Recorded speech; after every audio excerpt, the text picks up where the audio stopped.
Hello, everyone, and welcome to this very special live event from the State of Education presented by One Room Education. I'm Katie, the founder of One Room Education, where we are working to empower parents, students, and educators to take back control of their education and help foster the most free and prosperous generation yet. Y'all, I'm ridiculously excited tonight. As you can see, I have some guests tonight, and we are officially relaunching One Room Education and the State of Education podcast. I've been teasing, you've been seeing articles from these amazing people that I have here with me tonight, and everybody is just so pumped and excited to get to meet you and tell you about who they are and what we're doing and where we're going and who they are as individuals. All right, so I guess let's just jump straight into the introductions. What do you think, guys? Does that sound good? Let's do it. All right. Sure. Sounds great.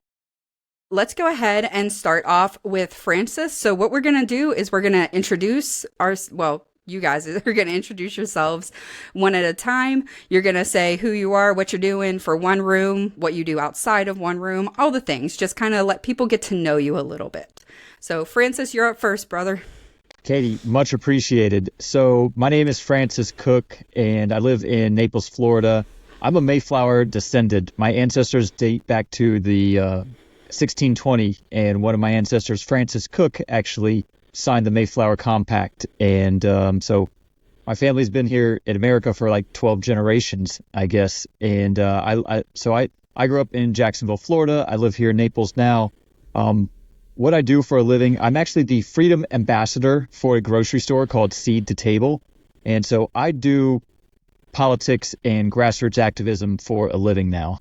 I do this because of my desire to, help bring more people to the principles of freedom. I want to help people learn more about the political process and what I think the knowledge of our founding documents, from the Magna Carta to the Mayflower Compact to the Articles of Freedom, are all things that need to be taught. And so that's why I've connected with Katie, and that's why I'm a part of One Room Education now, to bring lessons and courses on all of America's founding documents. We're going to start with a course on the Bill of Rights, but my knowledge stems from the Declaration of Independence, the Bill of Rights, the Articles of Freedom, which is I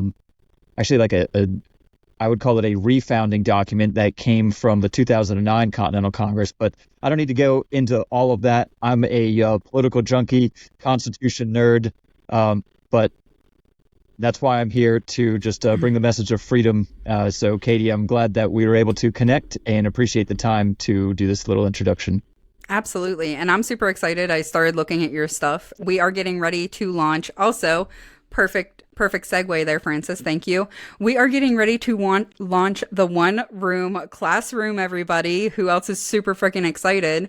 Yeah. So one of the number one requested and asked things I got every time I was doing this full time before, Kate, when are you going to start putting out classes? And I kept saying, I'm one person with a 2-year-old. I don't know what to tell you guys. Like, you get podcasts, you get articles, or you can get classes. You can't get all of it. And me have a 2-year-old. Like, that's just not going to happen, y'all. So when I saw Francis and we started talking, I was like, dude, you have no idea what we're about to do together. And I was so excited, and our political backgrounds are very similar.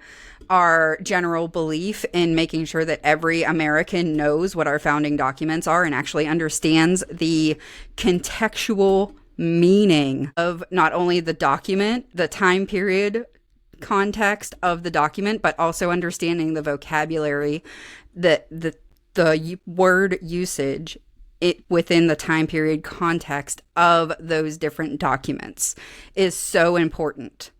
And I'm so excited, and it sounds super nerdy and ridiculously unnecessarily in depth. But I promise you, the courses that Francis is coming up with, and I'm helping him polish them up and make them a little bit more engaging for for the younger crowd, and they're amazing, and I'm so excited to share them with you guys.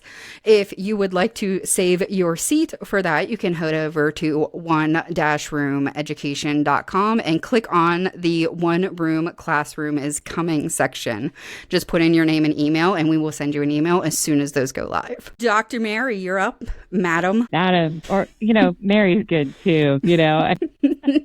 I'm actually not that fancy. There's a number of friends of mine that recently just learned, wait, you're a doctor? I've known you this long, and you did. How did I not know that? So I'm not usually very out there with it, but no, I'm super excited to be a part of this group. I know that my background does not necessarily lend me these kinds of conversations, but I genuinely believe and know that our intentions behind education for everyone was to have an educated populace. And that is the goal of education as I see it. I have gone from being a teacher, an administrator at the district and state level to a vendor all in assessment, because I don't think that change comes from outside. I think change comes from inside. So I've been a change maker all the way through my career and really focused on what are we measuring in terms of what do we want the students to know and can do, right? How do we demonstrate that? And how do we make sure that we're not just looking at numbers, but we're actually looking at what do these numbers indicate or shine a light on in terms of potential that our kids have. I have spent a lot of my career also really pulling back on how much data is collected, because if you're not using it, we shouldn't collect it.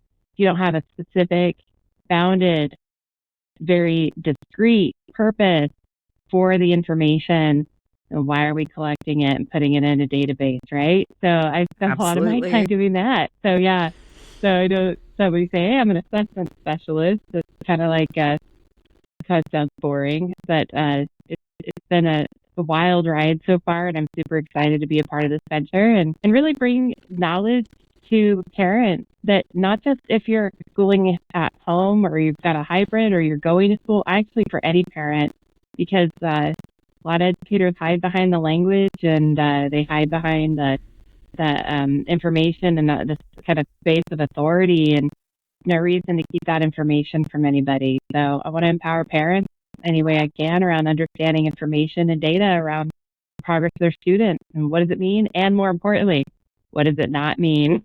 Yes. Can't tell you how many times I've talked to parents who are like, whoa, that's not what this tool can tell you. What it can tell you is in a moment, right? Mm-hmm. This little small bit of information, and anything beyond that, we're kind of reaching. So yeah, I've got I've sent over a few. You'll see blog posts from me about topics around how to gauge our kids' progress, regardless of where they're at. They're the youngest learners to looking at going beyond K-12 into that post-secondary experience. There's a lot of tests along the way. There's a lot to learn. So I'm really excited to share my knowledge and empower parents out there through Katie and the rest of everyone here. So glad to be here. Absolutely. And I hope everybody understands why I have an assessment specialist now. Because I told a couple people, I was like, I'm working with an assessment specialist, and they were all like, I thought you hated tests. I was like, well, I do, but she gets it. She gets why I hate the tests. And you're not. So you and I agree that high stakes testing as it exists in the public school system today isn't really effective on gauging anything. And the way that you talk about assessment is the way that I talk about it. Actually looking at what a kid's knowledge set is, instead of gauging how many multiple choice questions they can get right in a certain amount of time. Yeah. And honestly, large scale assessment in the school system, it's not designed for information about your kids. That's not what they're designed for. And we've really trying to make this tool do stuff it's not supposed to do. I've seen ridiculous uses for these results that are just not what they're designed for. And even the people that make these tests, because that's who I work with too on a daily basis, they're like, why are people doing this out there? That's what these are meant to do. It's really meant to be able to gather information on implementation and systems. It's supposed to be informing adults about adult behavior. not about telling kiddos about where they are or where they can go. And that's what I want to shift, because it's not what it's designed for. And honestly, that phrase, high stakes, I'm glad you brought that up, Katie. I'm sorry, I'm going to go on a little soapbox for a second here. Go for it. But Take it here's away. the reality. It's not just those large-scale assessments. Guys, we've got high-stakes tests going to be in front of kids. But it being put in front of kids on a daily basis, because it's not about how it's built or who's giving it to make high stakes. It's about how those results are being used. And if those results are being used as a weapon against the kids, that's high stakes. And that's not what we should be using them for at all. It should be an indication of the progress and growth of those kiddos. And if we can't use it for that, then we shouldn't be using it. Now, I don't think the answer, though, is stop testing, because that's a scarier place, guys. Let me tell you, that's a scarier place. But we definitely need to put it in its place. And so, yeah, absolutely. That's what I write about. I want to give you the tools to understand it and help put it in its place, right? As users and consumers. I'm so excited about that, because I know if anyone has listened to the previous episodes of the State of Education podcast, you are probably imagining the first meeting that Mary and I had and how I was just ripping it up one side and down the other. And that's not what it was like at all, which I was really surprised about, to be completely honest. Whenever we met the first time, I was like, oh my God, me and her, like, we actually agree pretty much everything, except she has the knowledge to actually fix it. And I actually addressed that in those few episodes where I talked about specifically the high stakes testing and the Department of Education's and how things can be misconstrued or misused for political ends and that type of stuff. I was very critical of that type of stuff, but I was very open that I didn't know how to fix it. And you bring all the facts about the actual application of how this stuff is used, how it's politicized, how it's weaponized, and all of that stuff. And you're like, here's how we fix it, Kate. And I was like, holy crap, can you please work with me?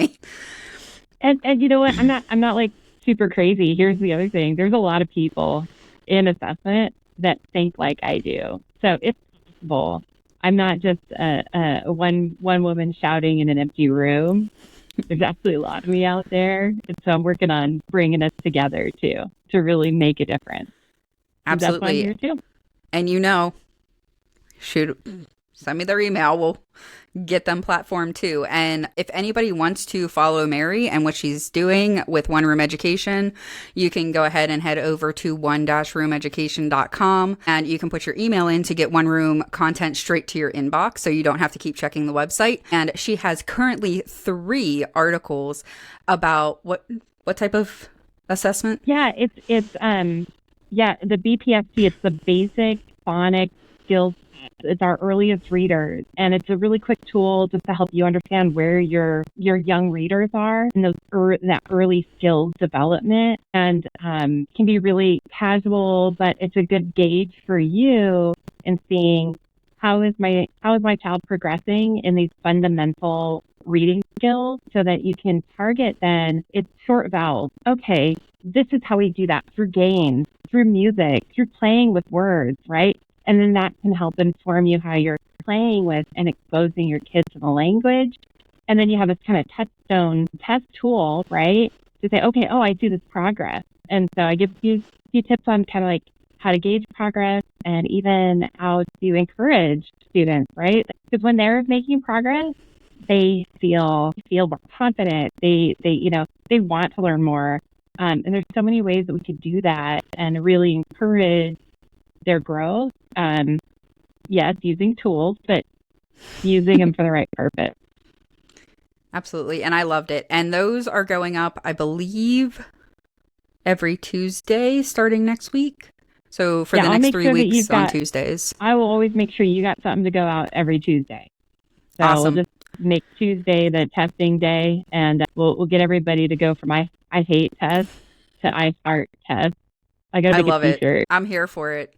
And what I loved about your stuff is how you went through, like, wait till you got legit. Wait till you see what Mary gave me. She starts with what it is, then here's how to administer it properly, which even if you're given a good test as a school district or a teacher, if you administer it poorly, you're gonna get skewed results. Absolutely. So she goes over how to administer it properly and then how to actually interpret the results that you're getting and what they're telling you so that you can create the customized learning plan for your kid, which is something that they're not going to get in public education by and large. No, because it's tailoring, right? Tailoring to the individual kiddo's needs, and that's the beauty of working with your kids outside of the school setting, because you've got that one-on-one time. So yeah, it's a perfect tool, and that's why I picked it to start with. But I'll make sure to keep it coming with you for you, Katie, because I have a whole framework around compassionate assessment, and so that'll come up here and there, but I just want to make sure I'm also answering questions that people have, right? Absolutely. And if you have any questions about assessment topics, please make sure to send them to us. There's a contact us page over at one-roomeducation.com. You can send it there, and I will make sure to request it from any of our contributors, or I might just do it myself. But anything that has to do with testing or testing questions, I will try to forward those to Mary so that she kind of understands what you guys are looking for content-wise, because we're funded and driven by you guys. We're here to help parents, students, and educators find their way in all of the muddy water that there is around education and see Agreed. all of the options that there are. And what I love about the way that you presented the assessments was that it doesn't have to just be for a homeschool family, a public school setting. Literally, if you're worried about your kid, you can give them this test in like 10 minutes to see where they are. And if they need additional help based on those results, here's how to do it. Loved it. It's going to be a great resource. Make sure that you sign up to get the emails so you don't miss it. And Katie, I'm going to end with this. I'm here for service. So yeah, please, any questions that people have, I'm happy to answer them through the one room. Because I'm a service at heart is what a driver for me, and I do a lot of work in my community. I'm a Rotary member, so here to serve. I'm going to be asking you about that here in just a little bit. Let's go ahead and move on to Mikaela. If you are able to, you are up, madam. If you could introduce yourself and tell everybody about you and just, all the things. All the things. I don't think you have enough time for all the things, Katie. Half the things. Okay, I'll try for half. The good stuff, right? Okay, so my name is Mikaela Bolt, and the reason why I'm working with Katie is I'm neurodivergent, and I feel that many students in the education system and out of the education system are not represented well enough in education. I was driven by this desire because I love working with at-risk youth. And my love for working with at-risk youth brought me to the conclusion that there are so many resources and needs out there in our country, specifically that these students don't realize. Sorry, my 4-year-old's right here with me. You're fine. Mine's with my husband in the other room. You're good. Anyway, there's so many resources, but they're not able to market themselves very well. And that's what drew me into marketing. And so I actually now own my own digital marketing agency so that I can help these resources be more seen and heard. And of course, I work with all different types of businesses, but that was my driving goal. I have spent years of education in neurodivergence, whether it is ADHD, autism spectrum disorder, bunch of other different learning disorders, dyslexia, speech impediments and struggles in that, because what I have found personally is these students that seem to be considered at-risk youth, kids that have a tendency of dropping out of school, getting into trouble, making choices that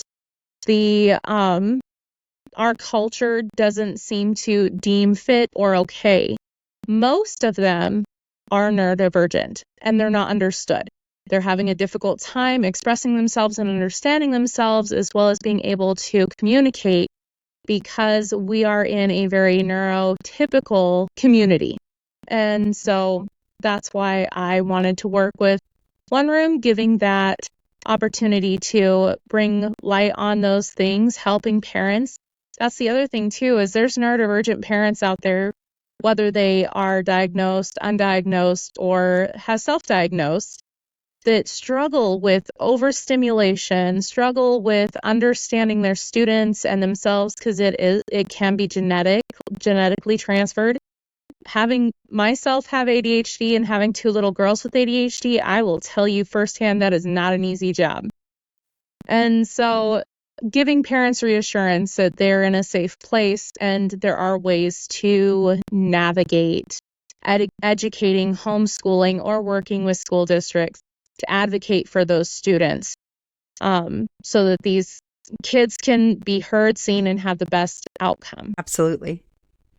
Sorry, my cat's behind me trying to get into her treats and making a ton of noise. Because that's what cats do when you try to record a podcast. Am I right? Exactly. That's what 4-year-olds do, so you get it. Yes.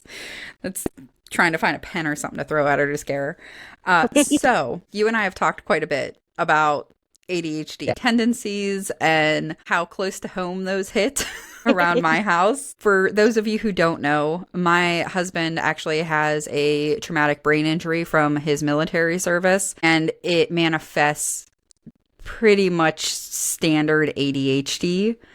So I have unwittingly become sort of like an ADHD application specialist for stuff, for like time management and short-term memory issues and stuff like that. I'd be surprised how those like little tips and tricks that teachers use and people use for their kids, that like as an adult, I totally have a sticker chart to remind me to check my kids' backpacks. Like, of course. So I totally get it. I love it. A sticker chart with some glittery stars for the stickers is a very underrated and underutilized thing for adults. So exactly, even Francis would love the glittery star stickers. You know he would. Look at him. He's like, yes. When I used to work for the government, we had to do measurable skills gains on our clients. So I had a sticker chart because that was the most tedious task ever. I had a sticker chart that said MSG, and when I completed it, I got to go to Chinese. And nice. So everybody was like, what is this? And I was like, hey, you know, it gives me more motivation to hit those MSGs so that I can go get my MSG. I love that so much. I do like the idea of a sparkly, glittery sticker chart of some sort. So this is a great experience for me because I'm a new homeschool dad. So I'm a single dad. This is all fairly new to me. So like this is the normal time where we'd be like going back into school, and we're not this year. So we're at home, and I'm trying to like piece things together. And so this journey, I guess that I'm on with you guys, you know, it's I'm providing value with the Bill of Rights courses and all the you know, American stuff, but I'm learning as I go from both of you. So well, I don't homeschool my children. Just because I don't have the mental capacity. I think people that homeschool are amazing. And once I can have that mental capacity, I do plan on homeschooling. But until then, I'm very grateful. I have really good connections with the educators here. And I've been really blessed to have amazing teachers for my students or my kids. I was homeschooled for a short time. And so I'm like, oh, I know how this goes. It's fun. I gotcha. Absolutely. And that's one of the things I want to point out with this group of people that we have here. It's not just me standing on a soapbox telling you guys how awesome education is and how you should homeschool your kids, which has never been the main message of One Room. We advocate for home education because it is the best, because it's specifically tailored to each individual child. But Mary, I think your kids are in public school also, aren't they? So you can have your kids in a public education setting, which is what I've always said. You can have your kids in a public education setting. And as long as you are actively involved in what is going on with your kids, then they can make it through okay. Absolutely. And advocate for them. Because that's where they get lost is, you know, that's my oldest, as soon as I knew that she had ADHD, she immediately got a 504 and we went into IEP mode and all of that as much as we can, because there's resources for a reason in public education that a lot of educators or administrators have kind of tried to ignore pushing out to parents so that they know it's available to them because of all the paperwork, or because they just don't want to deal with all of the the official documents that need to be done and all of the documentation. And so parents need to be aware that you have those rights, that not only within the school, there are tons of resources outside of school that are available for your students through all sorts of different federal and state programs. So absolutely. definitely advocate. That's one of the things I am currently, to anyone who was on my podcast and got an interview and it hasn't been published yet, I'm sorry. I'm getting there. I got super overwhelmed, and like I said, I had a 2-year-old and I underestimated the amount of work it was going to take to maintain a successful podcast. So I am currently going to be releasing a From the Vault series is what I'm going to call it. So if you did an interview with me and it hasn't been released yet, I'm getting there, and I will make sure that you get the link as soon as possible. And I'm sorry. But I mention that now because one of the episodes I have is with a speech language pathologist that I was working with prior. And we did an entire episode about the resources that are available through public education that are publicly funded, that are at zero cost to you, that they don't tell you about because of the amount of paperwork that it is for the teachers and the admin. It is there and they are legally required to tell you about it, but a lot of times they just kind of don't. So unless you're a parent that is actively involved and you push for those things, you won't know about them. Mm-hmm. And it's a lot of self-education. If I can add to Katie, here's the other thing, guys, is that a lot of the particularly newer teachers and administrators, they don't even always know what all the things are that's available. Absolutely. So there's so much out there. Is possible for a well-informed parent to be more informed than the practitioner, because there's so much. And so there's also that, and who on campus you're talking to. So there are some very real, structural considerations, right? And so the more we can empower parents, the better it's going to be for our kids. And Absolutely. What's nice too is there's also a ton of resources.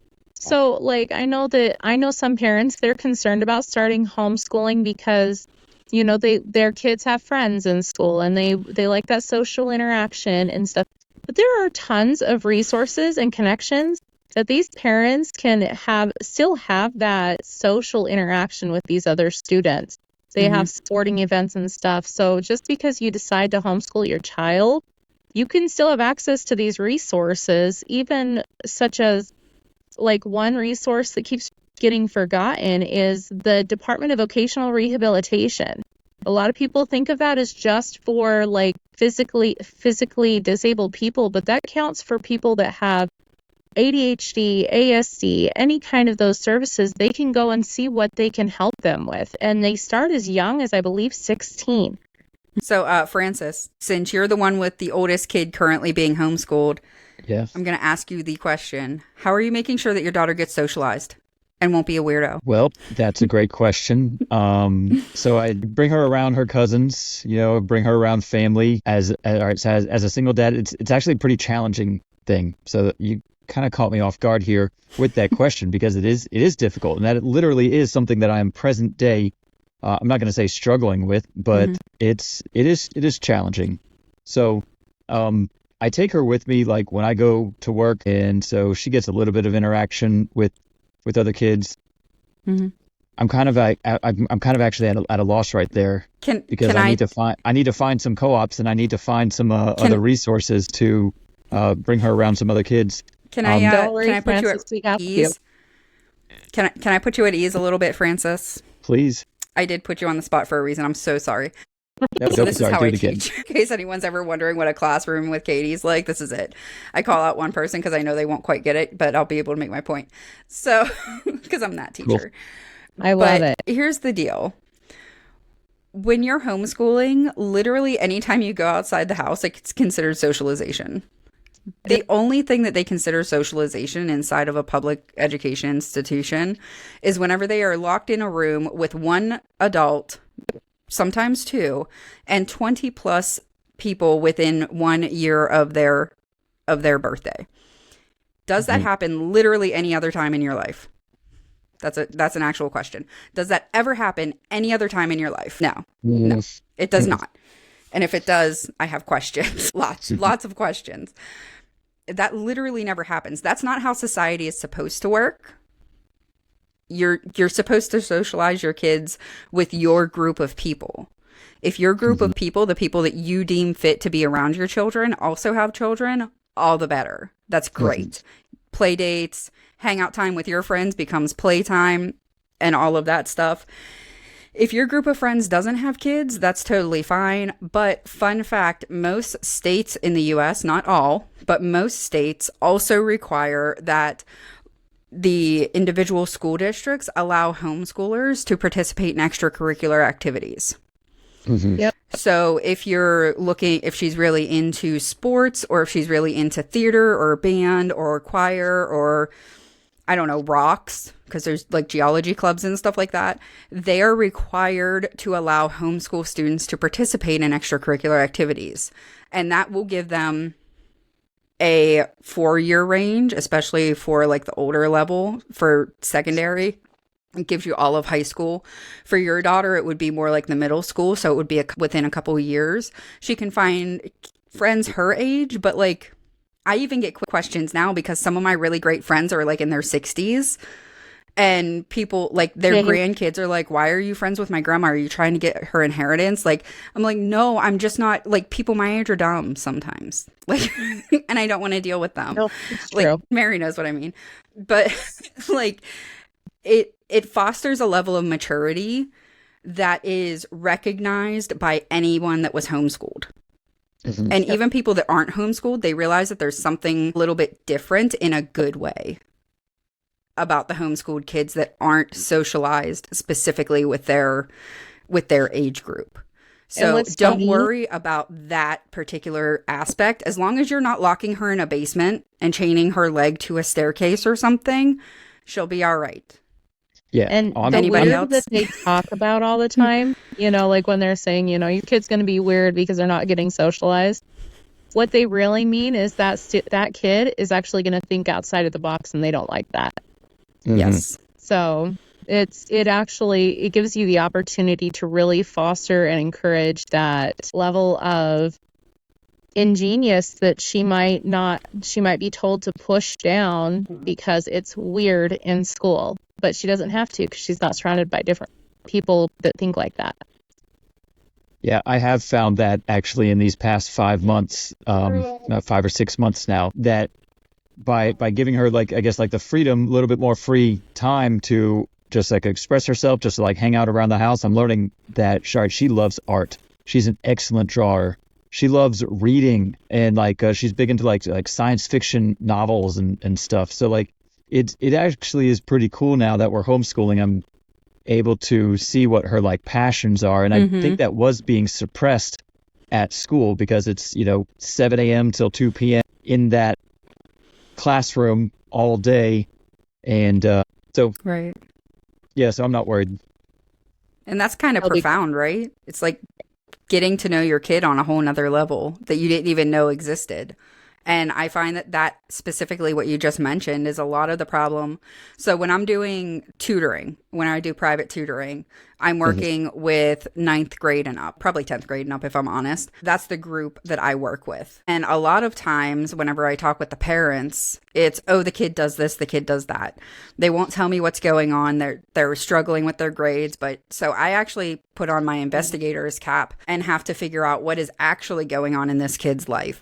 Okay, what is your passion? What do you enjoy actually doing that has nothing to do with the topic that, like, if I'm supposed to be tutoring you for environmental science and I'm asking you about art, yes, that is applicable. I'm not wasting my time. I'm figuring out how to reach you in a way that you're able to receive the information. And that's a level that a lot of parents aren't educated on how to interact with their children in that sort of way, especially whenever you get into the upper levels, because that's what I specialize in. And as they grow, you will be shocked at the relationship that you're able to foster with your daughter now that other people, when other people's kids are going down a bad road, there has been some disconnect where they no longer understand who their kid actually is because their entire life is outside of their parents and outside of their home. So it's really cool to hear you kind of articulate that, seeing that process happening. So that's really cool. And that kind of gets back to the parental involvement. Well, and it's really cool too, because you can sit there, she said multiple times, is the great thing about homeschooling your kids is that you can mold the education around that student. She loves art. Well, guess what? Math can be art. English can be art. You can utilize and foster all of those passions of hers and incorporate it in the education that you're giving her and having for her, so that she loves to learn. She fosters that desire to learn and love because she knows that it can be incorporated in more than just, what Bob and Jane do. Absolutely. Yeah, that's a great point. I've seen myself overlapping maybe the different subjects. So rather than saying, all right, 9 o'clock you're learning language arts, 10 o'clock you're learning science, 12 o'clock you're learning math. Yeah. I'm able to kind of overlap them. And all right, so she loves science. So I'll combine writing with science and say, okay, go get your science book and write an essay about nature or about volcanoes or whatever she's interested in. So it's really cool to overlap different, topics or subjects or things that I'm trying to teach her in the lane that makes sense to her. Yeah, absolutely. Thematic units. Yes. Yes. There's so much learning research and, brain research in kids and adults, right? This is actually how we learn, is by adding to what we already know, passionate about, have a really strong basis for, right? And then we can connect it to this new information. And Frances, I'm super stoked to hear that she likes science fiction and she likes art. Let me tell you, that whole left brain, right brain, analytical versus artistic, that's not real. No. Oh, It's really? old thinking. You could absolutely be both and dynamite at both. It's so, as a statistician who paints, I'll tell you, it blows people's minds. Educators I work with in particular are the most vocal about it. I didn't think that you'd be artistic, because they kind of know me as this math data testing kind of person. It's yeah, I'm kind of a whole person. And so how do we encourage that in all of our kids? Phew, I think this is the way to do it. Yes. And it's awesome because, ADHD, a lot of that has to deal with having a dopamine deficiency. Sorry, Gemma. No, you're good. But that's for anyone. A lot of people have a natural draw to dopamine. So if you're grabbing on to those things that give her dopamine, she's going to learn so much faster and stay on it instead of getting bored and move on to the next subject. Absolutely. So any thoughts on that? Sorry to throw you under the bus like that, Frances, but Oh, it's all good. I live my life under the bus. you're holding on on, what is that, speed or whatever?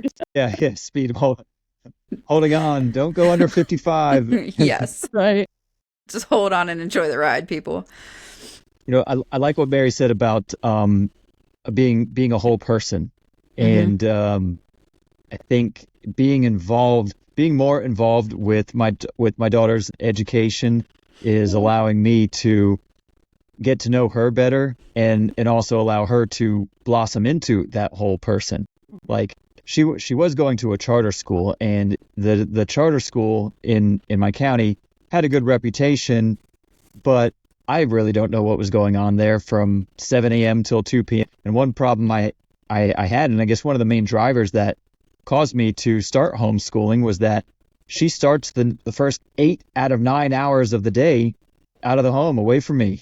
And I pick her up at 3 o'clock in the afternoon, and I'm exhausted and she's exhausted. And it's it was just a poor quality of life. So even though the school had good marks and good reputation, she was getting a good education there. I think homeschooling, at least for me, is allowing the whole person, both her and me. I'm learning a lot in this process as well. Yeah. But it's allowing the wholeness of her to come out and to wonderful wonderful journey. Absolutely. And we'll probably, me, by we, I mean me, I'll probably want to do some kind of update with you towards like Christmas break maybe, and see how things are going, see what you guys are into. One, because you're a homeschooling dad, which typically is the homeschooling moms that are out here and we're like, get it together, people. But the number of homeschooling dads that I've been running into in the past few months is pretty impressive. And you are actually the third single homeschooling dad that I've run into in the past 3 months, which is literally like unheard of. Like single moms will do it sometimes, but you never hear of single dads doing it. So I have some messages out to the other dads that I know of to see if we can maybe do something like this, but with the homeschooling dads would be awesome if you would be up for that, and just kind of updates in that general sphere as you begin your homeschooling journey. %. You throw me under the bus anytime, Katie. Yay! Make sure to back it over every now and then, just for good measure. Man, she's brutal, isn't she? That's okay. That's why we love her.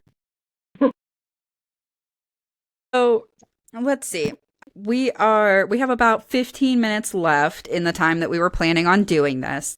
So I did say in the pre-stream meeting that I did want to address today as the day that it is. So today, for those of you who aren't paying attention, it is Wednesday, you're right, but it is September 11th.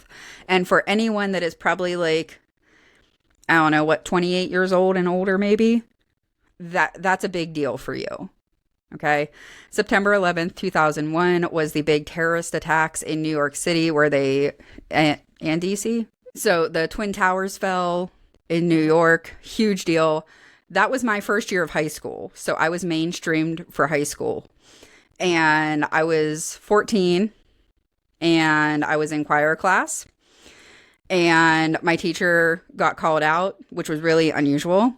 And she came back in and she had us all sing the Star Spangled Banner. And we were all like, what's happening? That's really weird.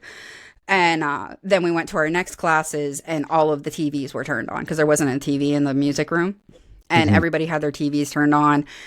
Of course, all the other girls are freaking out. I'm a homeschooled student who can't stand most of these people anyways. And here they are just like being melodramatic, I think. And I'm like, get it together, dude. If our country's under attack, I'm throwing you out for fodder right now is what's going to happen. Like, the strong will survive. Get it together. We finished out the school day. I know a lot of schools didn't, but our little tiny rural school district, we finished the day out. I got home and, we just kind of spent the day together.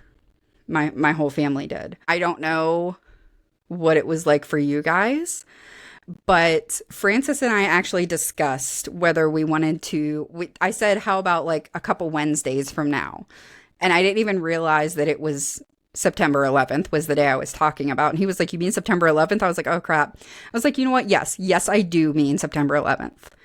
Because we were promised, anyone that remembers, that when we rebuilt, it would be better than what it was before. And the Patriot Act of 2001 was passed, 1 or 2 days later, Francis? A couple days later? Pretty shortly thereafter. I think within a week. They had it. Yeah. And anyone who was alive before the Patriot Act was passed and has memory of it remembers the dramatic shift in what we were allowed to say, what we had access to, what our privacy was actually like full, actual, constitutionally guaranteed privacy, what that was like. And I think that we got, I don't know the right term, we got taken for a drive by the politicians so that they could do what they wanted after a horrific event. And one of the things that One Room is trying to do is to rebuild the education system in a manner that it will actually help our students to be free and prosperous. And I said, you know what? Let's go ahead with the September 11th launch. It makes sense to me. It was a huge turning point in my life, and I'm pretty sure probably you guys as well. And the fact that such a large event in our nation's history is honestly sort of glossed over in school today is infuriating and tragic. And I wanted to make sure to go ahead and mention it. And I want to get you guys' thoughts on, you don't have to tell your whole story like I just did, but your thoughts. If you want to tell your story, go ahead. Where you were, what you're seeing with your kids if they're in school, what they've learned, because I know that it's technically under the US 2 history curriculum. And honestly, by the time you get to the end of the school year, it's like the 1990s, and anything after the 1990s, you're getting in a week. So you that's just how the curriculum in the school year is set up. So yeah, if you guys can just kind of give me your thoughts or your ideas on that. If anybody wants to go first, just let me know, or I can call on you. However you want to do this. I'll share a little bit. Katie. Okay, Mary says she'll do it. Thank you. See? Yeah, I was voluntold. I understand. So I'm a little older than you are, Katie. I was in college and did have the first class, but that was it.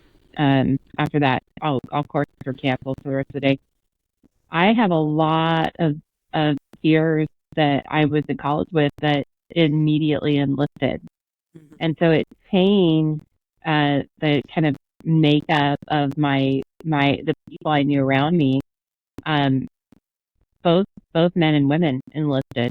And so I have a lot of vets around me because of decisions that were made right that day, honestly. I mean, it was within like 48 hours. People were making decisions. And so, I think that there's not quite enough. We don't talk about our young vets. I think when people talk about our vets, they kind of have this imagery in their head of these older gentlemen from the previous wars, the wars that they teach about schools, right? Because they don't get that far in the curriculum a lot, and history is the way it's set up. I know as a former history teacher, I know. Oh, yeah. I knew how far I got. So, I think that there's some really important conversations to be having of what does it mean to be a vet today, and what are we doing for our vets of all ages, and not just assuming that they're taken care of. I think we know that the system's not taking care of everyone, right? Yeah, absolutely. So I'm glad that you brought it up. That way, it just that kind of for me to share something I've been thinking about a lot lately. So very recently, the old friend came and visited and was sharing stories, and I was like, yeah, we're not thinking about our vets the way they actually are among us in civilian life, right? They're younger than me. They're younger than you guys, right? And what does their futures look like? Because it should be better. So thank you for sharing that. I absolutely 100% agree. I won't say her name because I didn't ask her, because this is coming off the cuff right now. My cousin is in her early 20s. And she just got married, and we actually had a conversation. We are two of the only active service veteran wives. We are the two only active service veteran wives in our family. So I took her out for coffee whenever she was up to visit, and we talked. Her husband's in his early 20s also, but we talked about the similarities of where he is and where my husband used to be, and everything that went on. My husband and I have been together for 15 years. So it's been a really, really long journey. He signed up in 2002 when he was able to, and he shipped out in 2003. So right there in the thick of it for a while. And her husband, anytime you're in the service, even if you don't actually get shipped overseas, what a lot of people don't understand is the amount of trauma is an overused term today, but I mean actual trauma. I mean actual horrific crap that happens in the world that we are sheltered to here in the US. The amount of that happens on military bases here within the United States. I'm talking unaliving yourselves, and people have to clean that up. And what does that do if you have 15 to 20 people that you have to clean up after? Right? If you're doing live fire training exercises and somebody misses the target, what do you think it hits? It hits a person. And that's called a friendly fire or a training accident. Anytime you hear about somebody dying in a training accident, that means that was a buddy that accidentally killed you. And the trauma that's inflicted by that on our military members, because people will say, oh, you never went overseas, you can't possibly have problems. No, you've obviously never been in a military family or involved with the military to understand the types of trauma that those guys actually, and women, men and women, have to go through.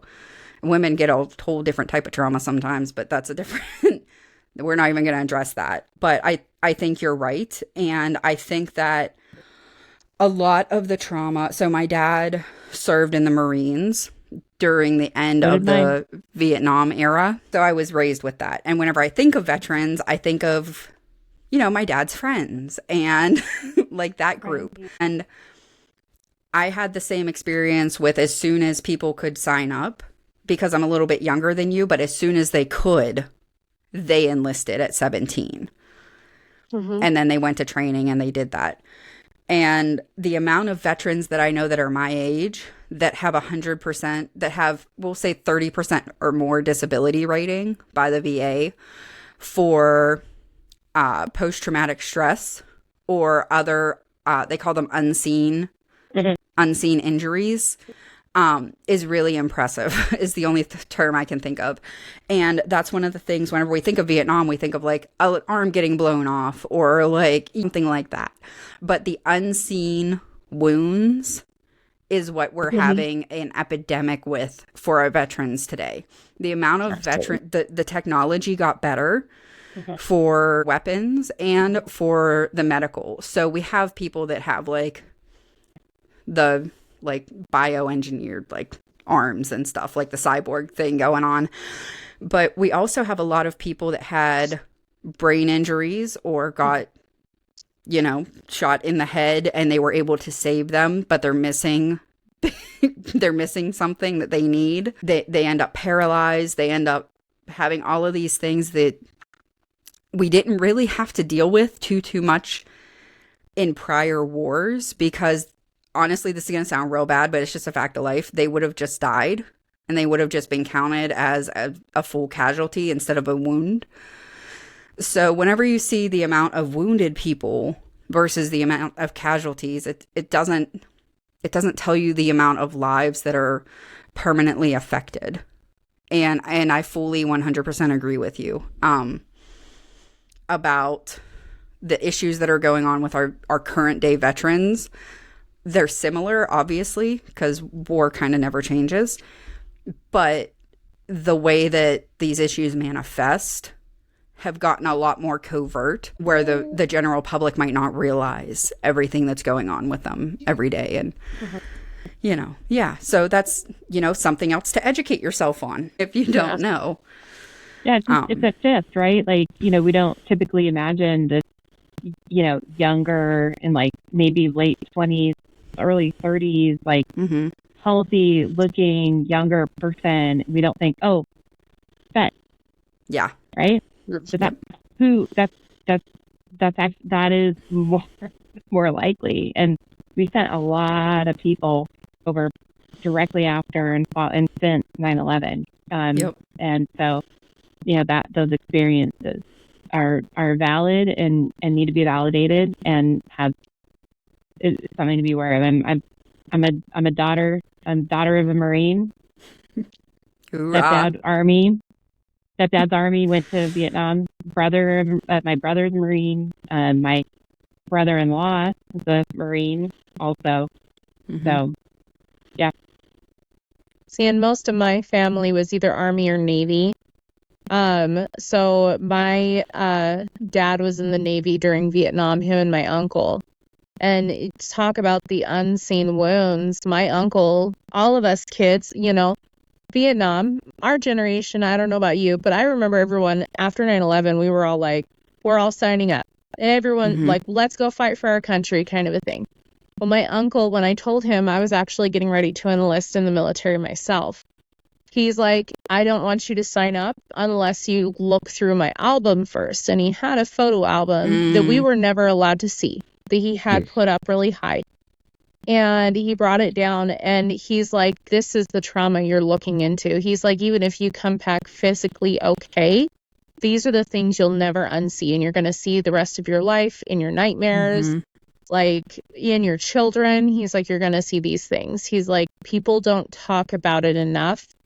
But he showed me pictures of, he was in the Navy. So he's right there on these ships going through waters that are bloodstained. And it was just gory. It was something out of a horror film. And I was like, never mind. I don't want to do it. Like, it was so glorified to join the military and fight for your country. But they never talked about mental health, wasn't talked about much when we were younger.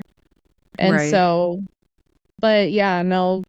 That was a huge turning point. And then of course my cousin, she was just doing boxes, but in the on military bases, how everyone talks about OSHA and all these safety things. They're not nearly as strict about safety when it comes to these bases. They just want it done. Get it done. They're not get covered it done under now. OSHA. Yes. She fell and hurt her head, and now she has like severe epilepsy. And so it's one of those things that, I get it. But I think that since 9/11, there has been a huge shift from understanding the importance of joining the military versus just joining for the free education or this. Like, if you're really joining, you have to know the full commitment. And a lot of my students, when they're like, well, I'm going to join the military, I'm like, so. No, you're fine. That's one of the things. They switched for their recruiting model. You're right. They switched their recruiting model where it went from do it for your country to do it for what your country can do for you. It went from what can you do for your country to what can your country do for you. And actually, one of my brother's best friends from college, he signed up for the Army Corps of Engineers. And he was like, oh, I'm never going to get shipped out. Like, whatever. I'm pretty sure they're in Germany right now. And he was getting, like, his family's in Germany and he was getting shipped out somewhere else. And he was like, that wasn't supposed to happen. I'm like, no, you don't. I tried to tell you. Like, I know all of you guys think I'm stupid, but come on now. Like, you have to look at the full commitment. It's not an easy way to get anything. And it doesn't end when your enlistment is over. Like, once your enlistment is over, that does not mean you are no longer property of the United States of America. And that's something that, like, they don't realize. I had a buddy of mine, he was out of the military, and he was still drafted at one point. He was like, what is going on? And they're like, I'm sorry, you have a specialty that we don't have in our unit. We need you. Yep. And so I think it's usually 2 years that they can draft you back. They can call you back up after your active duty conscription is done. I'm pretty sure that's what it is. I'm sure my husband will correct me after we're done with the live stream if that's wrong. But yeah. So yeah, it's something that people really need to consider. I'm not, obviously, most of us are from military families. We're not against the military. We love our nation. That's why we're doing this with One Room, because we see what the promise is of America, and we want to help we want to help the people fulfill those promises that we received, right? And it starts with educating our kids. Yeah, and understanding fully what you're getting into and understanding how to read those contracts. And I think that our generation that came back told Gen Z flat out facts of what it was like, and now they can't hit any sort of recruitment, anything, so they're doing anything they can to get any warm body into the military, essentially. Do you see they waived the high school equivalency requirement? So you no longer have to have a GED or a high school diploma to sign up for the military. When did they do that? Last year. Really? Like the end of last year. Oh, yeah. Yep. Well, because I still had. And they lowered the standards to be hit on the federal level to well, to I know, graduate. like the ASVAB's not nearly what it was before. But, like, I still had students coming into the government office to get their equivalency before they could fully enlist.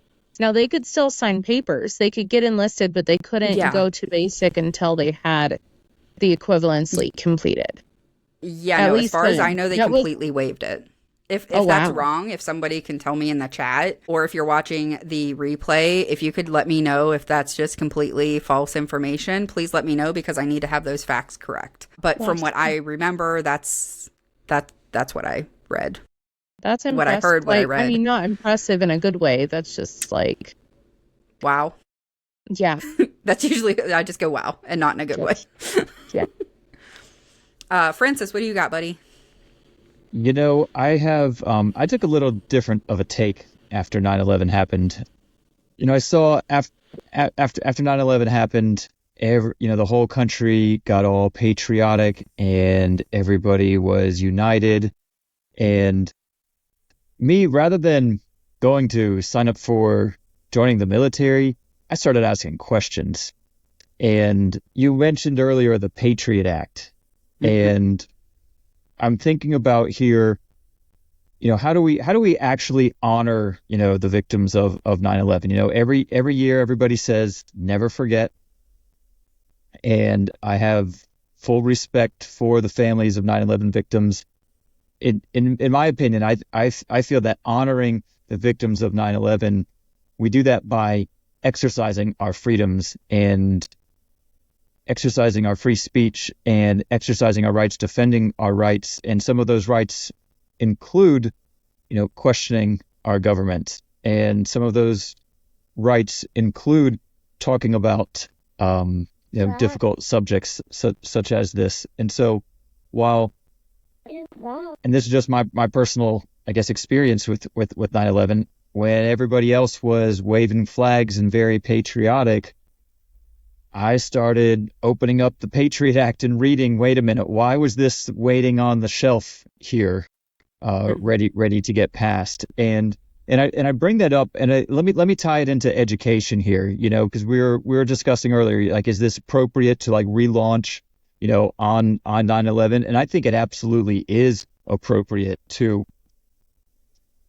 honor 9/11 by bringing education, bringing, our thing here to the forefront, because we're trying to empower people and empower students to know their rights and to learn more and live free and be free. And I think one aspect of education I keep glancing over, because I've got took a few notes here. I think critical thinking and being able to have honest discussions about things like 9/11 and I think you mentioned earlier, like, did the attack on the Capitol actually really happen? Why did World Trade Center building number 7 go down?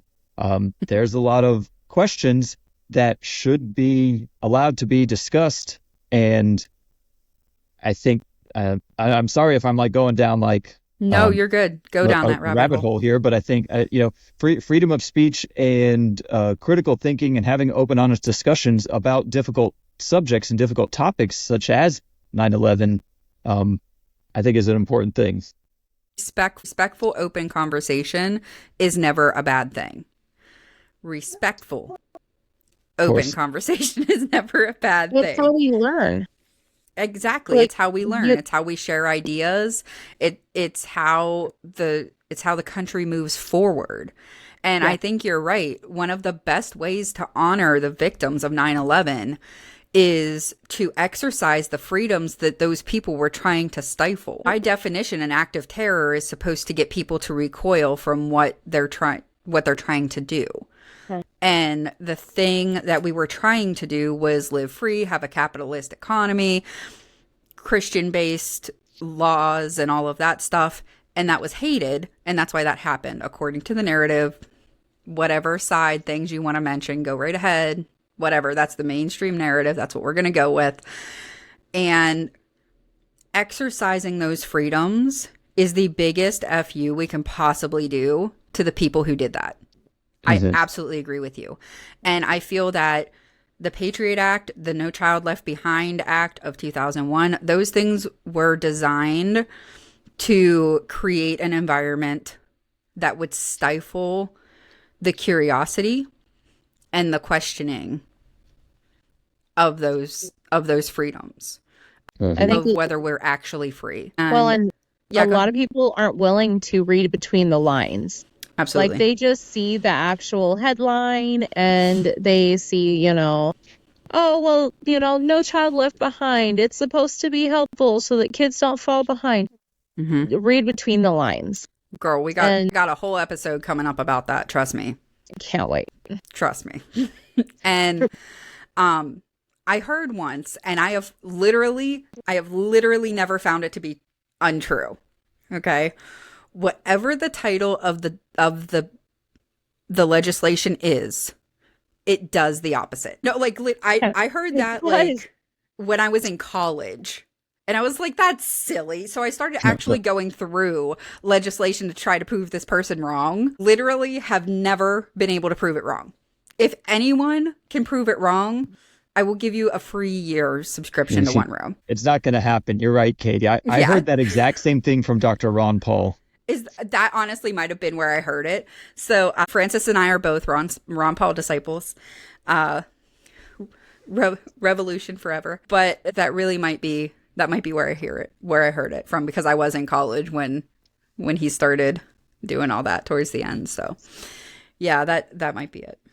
Mary, you told me that you looked that up real quick for me. Live fact checks, people. Hey, I'm a fact check kind of gal. Like, I'm all about it. So while we were talking, I did a little quick search. Okay, quick search turned up that the only branch that no longer requires a high school diploma or equivalency or a GED is the Navy. They also adjusted, but they do have to hit a certain score on the ASVAB if they don't have those requirements. So that is the Navy. Now, I wouldn't be surprised though, right? Because all of this is a part of the larger kind of experiment, right? I mean, because we're all this is an experiment. Public education is an experiment, right? Like, it's the American experiment. It is. I would be surprised though if it does work for the Navy. I wouldn't be surprised if this then would be moved to the other branches. Mm-hmm. Yeah. Thank you for that clarification and that live fact check. Oh, always checking each other, making sure that we bring you the most up-to-date information here at One Room Education, the state of education. Yeah. So do you have any other anything else to add so far as the whole 9/11 thing goes, Francis? I know that we definitely had a relatively long chat about whether it was going to be appropriate or not. Well, I could tie in what you were talking about with PTSD and trauma from the military a little bit. I feel like an event like 9/11, or more recently, like when COVID happened, those are traumatic. Like that traumatized like the whole world to a degree. Now, it's certainly not the same as somebody who's like fighting, in the trenches and seeing the death and destruction around them, but it's still still a degree of trauma. And I've in my personal life, I've had post-traumatic stress, and I don't call it a disorder. I just call it post-traumatic stress. So I've experienced that myself with something, so I guess empathize with people who have it. And I think more people experience it, obviously to different degrees, but it's something that is it's a subject that should be spoken about and discussed so that people can heal from it. Like, as a country, we were traumatized on 9/11 as a whole country. The whole world was just, I guess all I'm trying to say is that it's okay to talk about trauma, and I think the only way that we're going to country as a world is to get it out in the open and be able to have discussions about it. Absolutely. My family, we have a rule that, well, first thing, some people aren't going to be able to get through it. Like, they're not going to be able to get to the other side. So you go as far as you can, and then you learn adaptations to be able to thrive where you are. So that's kind of where we are. And even being able to recognize that you're having a bad day and communicating that to the people around you is huge. Because if you're just always living in it, sometimes you don't even realize that you're lashing out, or that you're having some sort of physical manifestation of as a response to those memories or those thoughts. And being able to recognize that that's what it is, that that's the trigger, can be what changes the life and make it worth living.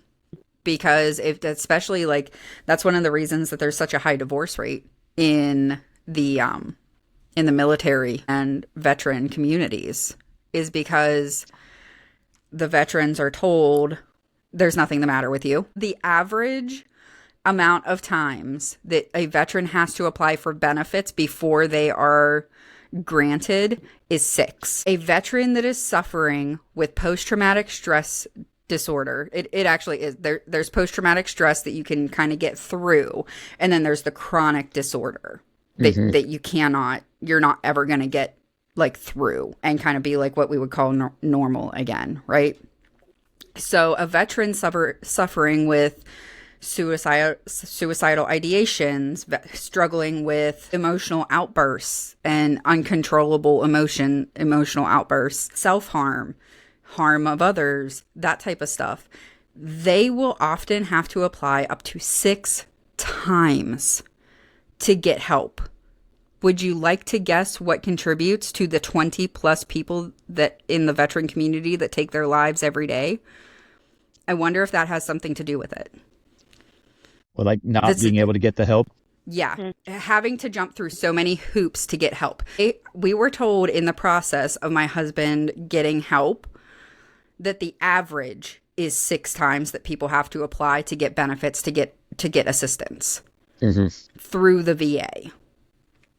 Because they are so bogged down, they will by default reject a certain percentage of the applications so that they can get through what they have.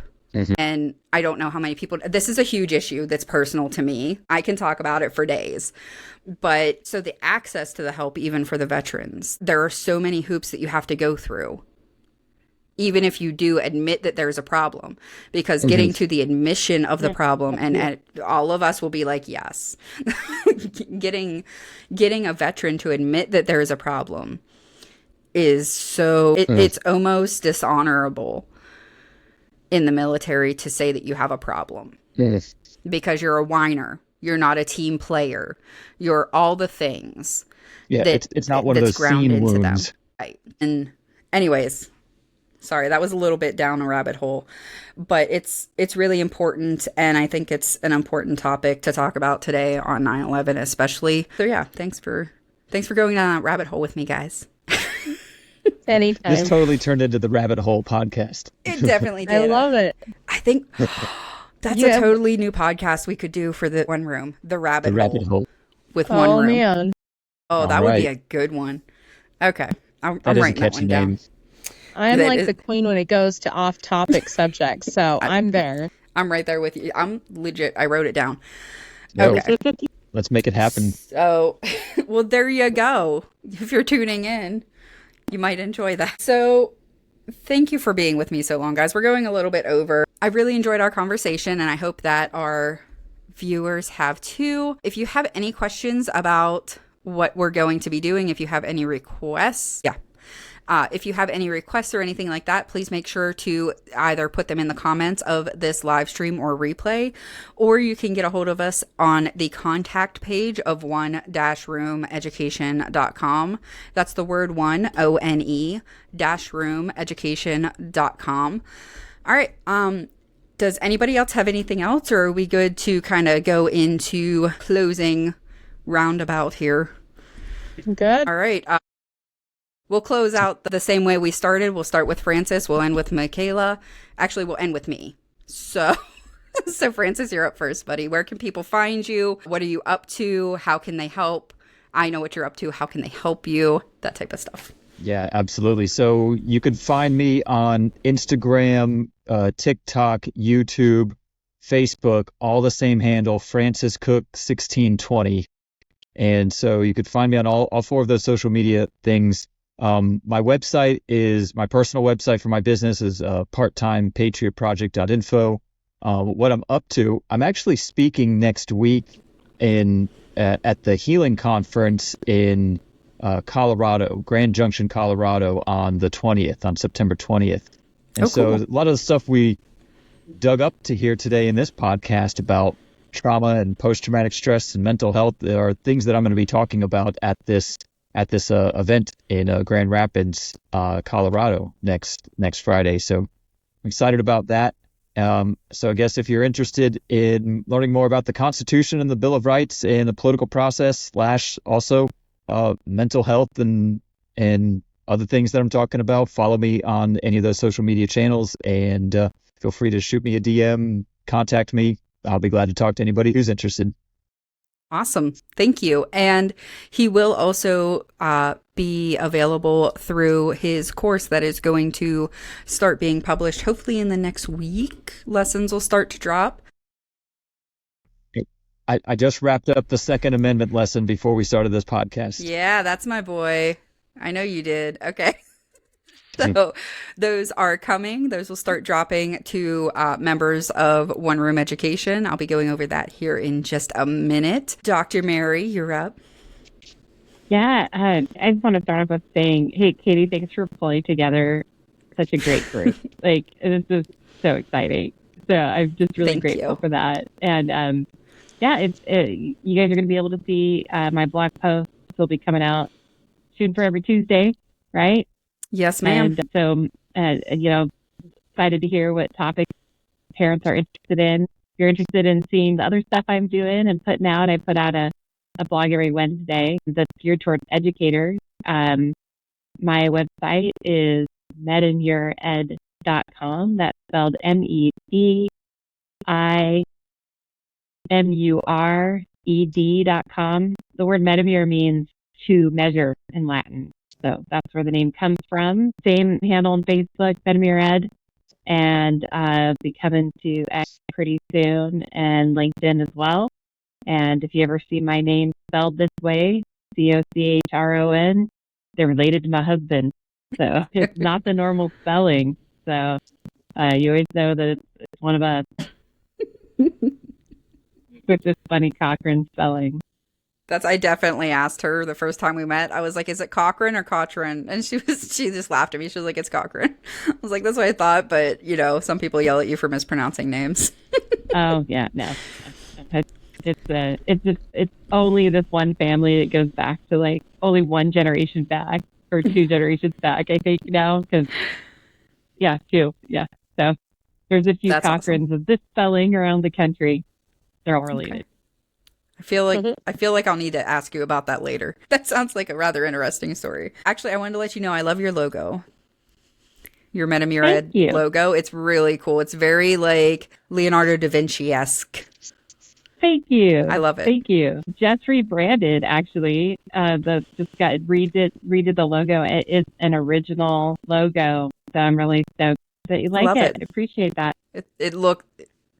It's really clean. I love it. So I'm a very visual kind of person, and I love the graphic design element of things. So yes, I just wanted to let you know I noticed, and I love it. Thank you. Mikaela, why don't you tell people about you and where they can find you and all the things? So you can find me on almost any social media platform I do. Facebook, Instagram, TikTok, Twitter, or X, I guess. LinkedIn is kind of my main platform since my business is a business-to-business type company. And it's Dream Media Marketing Agency. Or if you're looking at Facebook or Twitter, it's Dream Media MA. And then, of course, my website is dreammediama.com. And you can reach me at any of those platforms, send me a message if you're needing information. I don't just do marketing, so don't think that you're like, I don't need just marketing. I help with all sorts of things when it comes to businesses. I have a ton of resources, like I've said before, and I always try to help business owners and entrepreneurs of different kinds understand what is available to them so that they are able to have the best chance to success. Awesome. And I will say the first time I met with Mikaela, she gave me some tips, and my life online on social media has been way easier. So thank you for that. I'm glad. So thank you guys for joining me this evening. I really appreciate you. I hope that everyone enjoyed getting to know the new One Room crew. If you have any questions or any comments for anybody, please do leave them in the chat, or you can shoot me or one of them a DM. Please make sure to head over and follow them so that you know what they're up to outside of One Room. So with that, thank you for joining me for this very special live One Room Education relaunch kind of party, I guess, and relaunch of the State of Education podcast presented by One Room Education.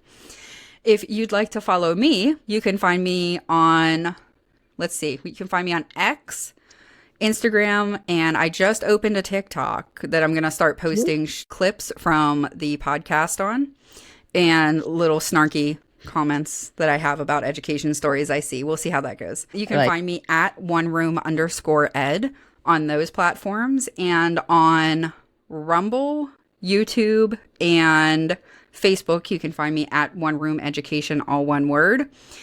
If you enjoyed this conversation today, please consider subscribing to oneroomeducation.com, where we are going to be providing you with exclusive member-only podcast episodes. We're going to be giving you some members-only articles. We are going to be giving you first access to all lessons and courses that are dropped to the One Room classroom. Again, if you are interested in the One Room classroom, please head over to one-roomeducation.com. That's the word one, ONE-roomeducation.com, and put your name and email address in to save your seat, and we'll shoot you an email as soon as Francis gets me his stuff. No, I'm kidding. So we will be getting that up as soon as possible. I know, I'm just messing with him. I was supposed to get her blog post on Monday. I just got it to her today. It's totally fine. I'm pretty good. I'm good now. We got to stop this though right now, Katie, because you're already getting a little too comfortable throwing me under the bus. It's just you today. Don't worry. It'll be somebody else tomorrow. It's called your turn in the barrel. All right. I'm gonna hold you to that. No, I was looking at your stuff just before the live stream. That's why. But the content from Francis is absolutely fabulous. If you enjoy the crash course lessons, which I always recommend, I've been using for probably 10 plus years with my tutoring students, you will love what Francis is doing. It's a more in-depth version of that, and cannot really offer any more higher praise than that, because I always say that that's the best thing outside of my classroom for getting information. So that's the type of quality you're going to be getting.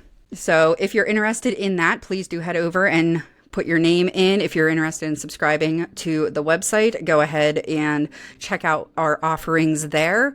I am getting ready to launch some new merch in the next week or two with our new logo, and I'm really excited. I have a design. It's called Educate Outside the Box, and it's a crate of apples, just like bruised up apples, and then some golden apples are outside of it.